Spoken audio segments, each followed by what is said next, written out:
Good morning, everybody, but it's not morning, it's evening. 9:30 Eastern time here, and appreciate everybody adjusting to our schedule. Busy couple weeks here with doing stuff at the Indianapolis Motor Speedway with Dreyer Reinbold Racing. We build the shocks for both of their entries with Sage Karam and J.R. Hildebrandt. And so I rushed out of the Speedway to a meeting, and then we had a group here meeting at CSI tonight of drivers and promoters and some stuff we're working on. So it's 9:30 and just slowing down and going to answer everybody's questions. So let me get to my notes here. Again, we thank everybody for tuning in and adjusting to the different times. So CSI had a good weekend. I went to Eldora on Friday night for the USAC and the Outlaws there, and then Jake was there helping Hunter Schoenberg at the Mallow race in Hopstadt, and then the Outlaw race last night. So I didn't attend last night because I had to be at the Speedway early, but really proud of Hunter Schoenberg running second, and Kevin Thomas Jr. Leading early before a mechanical. So we've been working really hard on our wing program and starting to see the fruits of our labor. So anybody out there that's looking for something a little bit different with their wing shock program, I feel like we got something really good now, and we just need to get it on some more cars to showcase it. So speaking of wing racing, McKenna Haas, first female to win a 360 race at Knoxville Raceway using our products last weekend, so that was really cool. And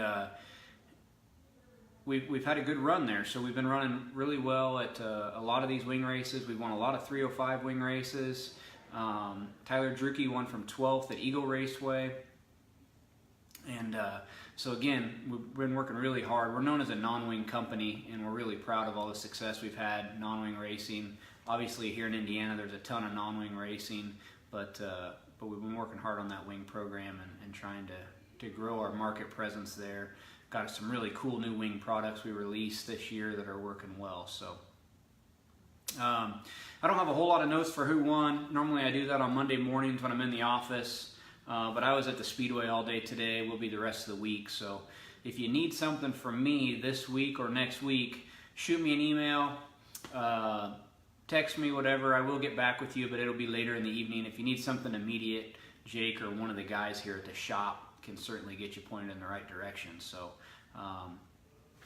I'll get into the couple questions that were emailed to me, and then anybody that's tuned in that wants a question answered, just go ahead and type it in there and we'll get it going. And this will be a good trial to see if the later time slot works better. I know it's probably easier for the West Coast folks that are just getting home from work. So first question that was emailed in, and we've gotten this a couple times: gas shocks, how do you set the gas pressure? So number one, you always want to set it fully extended.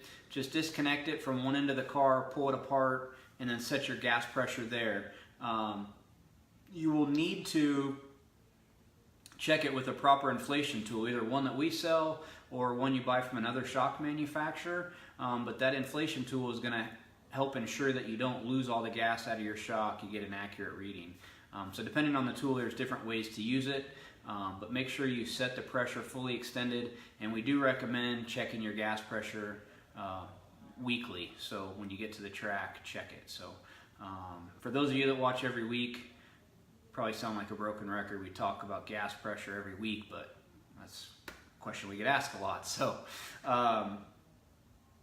next question is, we got, and this customer was asking for a micro sprint, is when a gas shock becomes an advantage. So the number one advantage we see to gas shocks is on rough, heavy track conditions. They provide a better platform, so the shocks react quicker, and it's tunable with gas pressure. So if you want the shock to react quicker, you add more gas pressure. You want it to react slower, you take gas pressure away. So on a non-wing car, that solid platform that a gas shock provides is very beneficial. It gives the driver more comfort, and then certainly on a rough track condition with any type of car. So a twin tube shock has a hard time keeping up with all of the inputs it's seen. It's not really meant to see high velocities. It was originally designed for a passenger car. So that's when gas shocks really shine, heavy rough tracks, but we're successful with them on slick tracks as well, as long as they're tuned right. Ray is asking what kind of adjustments you would make, if any, for a wing car with a full load of fuel. So that's a great question. Whether it's a sprint car, micros don't really usually get enough fuel to adjust, but certainly like a Silver Crown car or a wing or a non-wing sprint car. When you're filling those cars worth of fuel, full of fuel, you're adding a lot of rear weight to the car. So typically that's going to tighten the car up a bunch. So it really depends on how the track is changing. If the track's slicking off a bunch, that extra rear weight not necessarily is not going to be bad. If the track's really hooked up, on a wing car we might get the wing a little farther forward if we're putting a bunch of fuel in it, or raise the back of the car up a little bit. So as the fuel load burns off, our ride height's back a little more neutral. So it really depends on the specific circumstance, Ray, on what you're going to do there with a full fuel load. But it is a good, if you can get a flat surface, measure your rear corner heights before you pour all that fuel in it, pour the fuel in it, and see exactly how much your car's moved. And you might want to raise it up kind of halfway in between.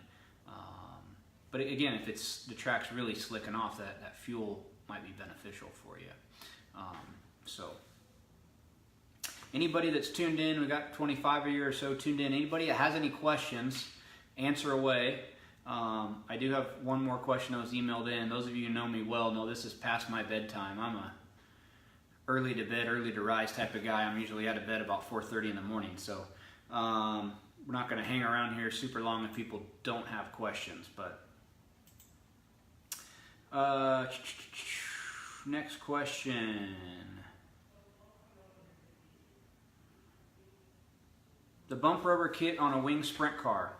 I'll get back to that. Let me answer Dan's question. Would you recommend running a gas right rear? I lost your question, Dan. It disappeared. Let me see if I can find it.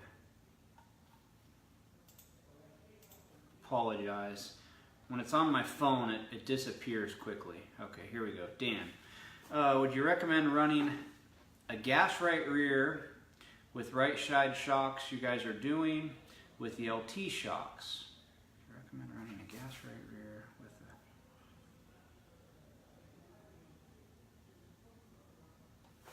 So I don't totally follow your question, Dan. If you want to elaborate on that, I think you're asking, can you run a gas right rear with LTs on the other corners? Yes, you can. That's a combination we ran very frequently with the modder car a few years ago when we were going to a lot of races with Joey Saldana. Right side, small body. So the only gas shock we make is a small body. I apologize, I'm still not 100% following your question. A small body twin tube is going to provide a totally different curve than a large body twin tube. We usually don't recommend mixing those two models of shocks, but if you're going to run small bodies all the way around in a gas right rear, or LTs all the way around in a gas right rear, those are combinations that work really well. As I was saying, we ran that combination, the large body twin tube on three corners with a gas right rear, really commonly on the Modder 71 with Joey Saldana. We did their stuff for a couple years and attended a lot of races with them, developing that package. So that worked really well. I don't necessarily recommend mixing LTs with small bodies though, because the curve's a lot different, and I don't think the balance would be good. So I hope that answers your question, Dan. If I didn't totally answer your question the way you wanted, shoot me an email, and I can maybe even follow up with a phone call to make sure I answered correctly there. The other customer who had emailed in on the bump rubber kit, so that's been very popular for us this year. We've only got a couple of them in right now. We're selling those things quicker than we can make them. Extremely popular with the non-wing guys and the midget guys on the right rear. We're getting more and more wing guys to run them, left rear and right rear. Mark Smith out in Pennsylvania, who's been stocking kits, Mach 1 chassis, he's had a good start to the year using that bump rubber kit. Drawing a blank on the guy's name right now, I apologize, but one of Marcus Thomas's customers out in Texas won over the weekend with the bump rubber kits with gas shocks, and so the 305 guys are liking it, and we're getting more and more micro guys that are running good. I know Austin from Hyper Chassis messaged me over the weekend ordering some more kits because he won on a Hyper Micro with our new bump rubber kit. So that kit's really popular. It's extremely user friendly, and I think that's why it's selling so well, is people are really able to tune with it, and it's a lot more user friendly than even our old kit, and certainly more so than the spring style kits where your gap's got to be just perfect. Right side shocks are the small body. So Dan, I think now you're asking if right side small bodies should be ran with left side large bodies. It's not something we really recommend or have done.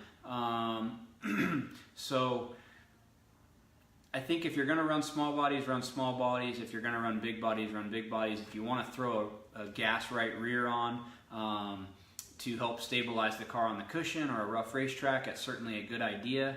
If you're wing racing, I don't recommend to run the small bodies.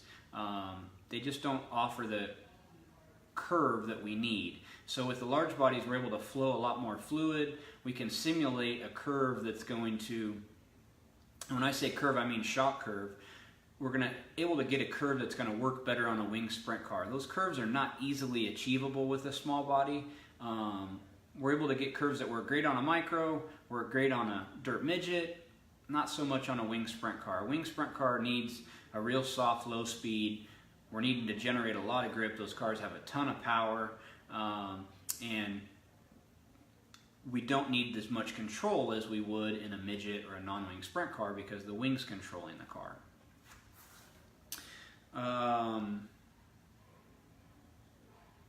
DJ Foose won at Wayne County from 9th. That's awesome. Thanks for letting us know that, Cody. Again, I try to mention everybody I can who wins, but if somebody won and you want them recognized, just let us know, because we love hearing all about that when our customers win. So, Tyler Drewkey, would you recommend tying the rear end of the car down on dusty slick tracks, both left rear and right rear? Seem to lack overall grip on the slow tracks with little wing speed. We're on gas shocks. Tyler, congrats on your win over the weekend.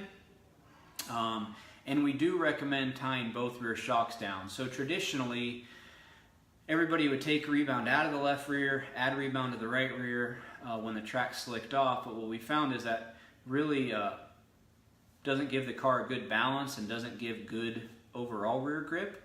So now when the track's slicking off, we're just adding rebound to both rear shocks, trying to get more equal drive. Another thing with gas shocks when the track's slicking off, Tyler, is make sure you get some gas pressure out of there. So if you don't know the minimum you can run on your particular set, let myself or Jake know, and we can get that information for you. But getting some gas pressure out of your shocks when the track slicks off is going to be beneficial for you as well. Jamie Williams, when the track slicks off, what kind of adjustments do you recommend on gas pressure for a non-wing car, and how far do you normally untie them?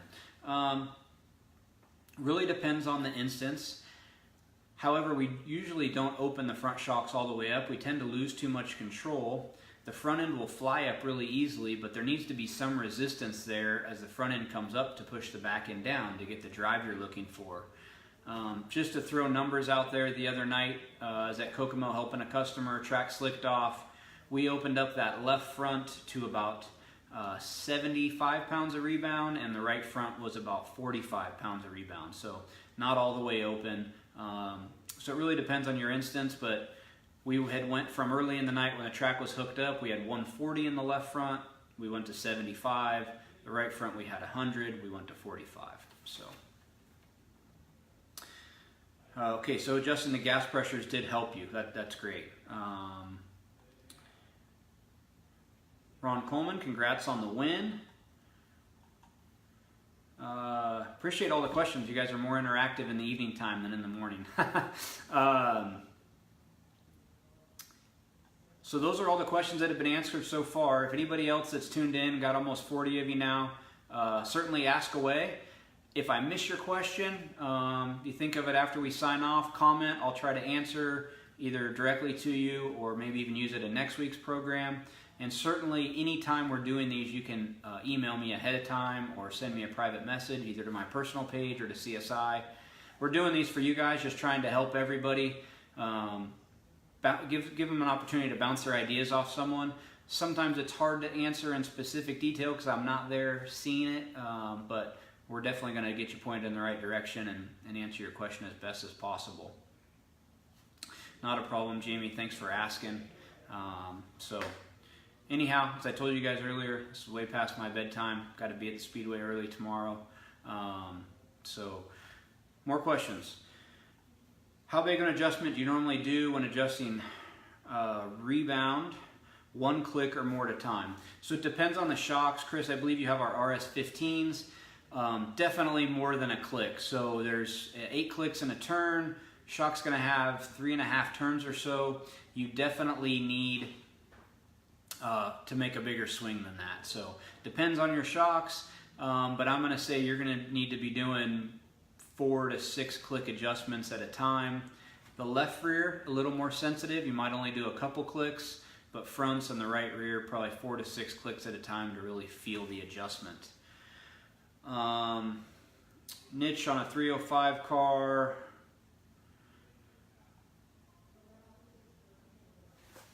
I believe you're asking more compression in the front shocks because the motor's heavy. We do traditionally run a little bit more compression on a 305 than we would a 410, and we also run less rebound just because the motor is so heavy. I hope that's what you were asking, Niche. If it wasn't, go ahead and let me know. Jared, so lead time on a new double adjustable right rear. Right now we're about a week lead time on any shock package. We might be able to do a single shock a little bit quicker. Recommendation be to call the shop tomorrow and talk to Jake. I'm not here all week this week, but he'll let you know if we can squeeze you in this week. We've been extremely busy since purchasing the business back, moving, and we've been working a lot of hours trying to get everybody the stuff they need. So we want to try to get you your stuff if you're wanting. That shock's been really, really successful. Independently controls compression and rebound in a twin tube. Really clean incremental adjustments. We got a couple different piston options depending on what you're doing, Jared, so that would be a great shock for you. Somebody else asked a question on the midget, bump rubber on a midget. So originally we designed that kit for wing racing. Going to a wing race last year, happened to be some midget customers of ours there. We thought we would try it on the right rear, and our thought was when the track slowed down and the car would roll over to the right, we would start to compress that bump rubber, load the tire, get a little more grip. To our surprise, it actually really calmed a midget down on the cushion too. Traditionally, when midgets get into the cushion, the sidewall of their tire is really floppy.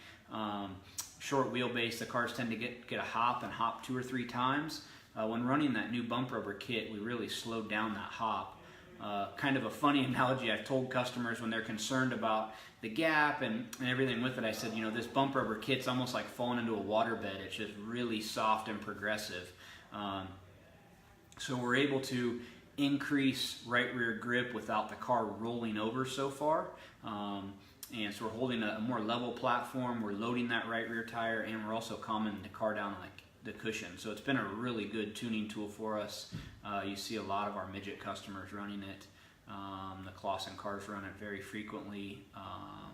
Kevin Thomas Jr. has been a big proponent of it on the non-wing stuff. So,